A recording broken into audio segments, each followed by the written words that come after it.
Our entire mission, Agility Robotics, is to enable humans to be more human. The whole point is to have robots take the drudgery out of a lot of tasks.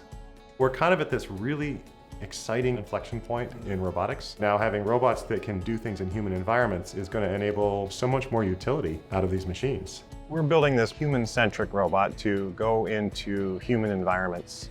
Part of the challenge, of course, of doing this is there isn't yet an ecosystem of all the different kinds of sensors at the right scale and then the right cost and the right specifications to be able to do this.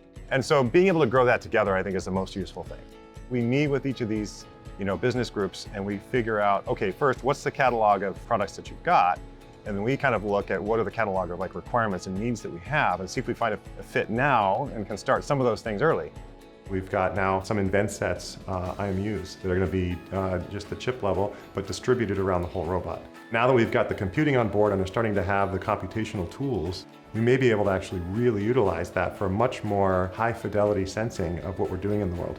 Agility uses the inertial motion sensors for stabilization of the bipedal robot and also to help it coordinate the bipedal motion to get the robot around. They also use the sensors for orientation, measurement of various limbs to do the predefined action defined for factory automation.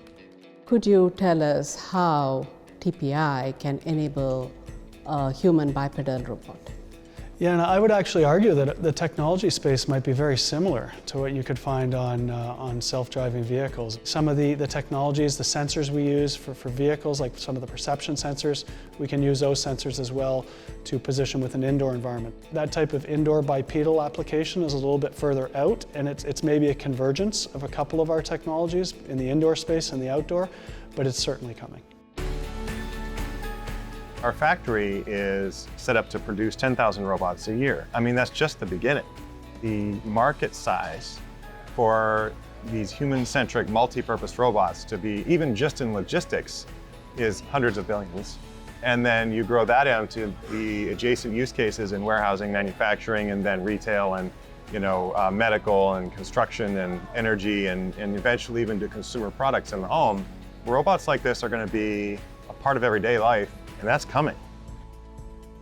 TDK really recognized the value in what we were doing earlier than most people could see what was different about what we were doing. It's been such a positive kind of supportive interaction. And so that's just incredibly valuable given how challenging a startup is.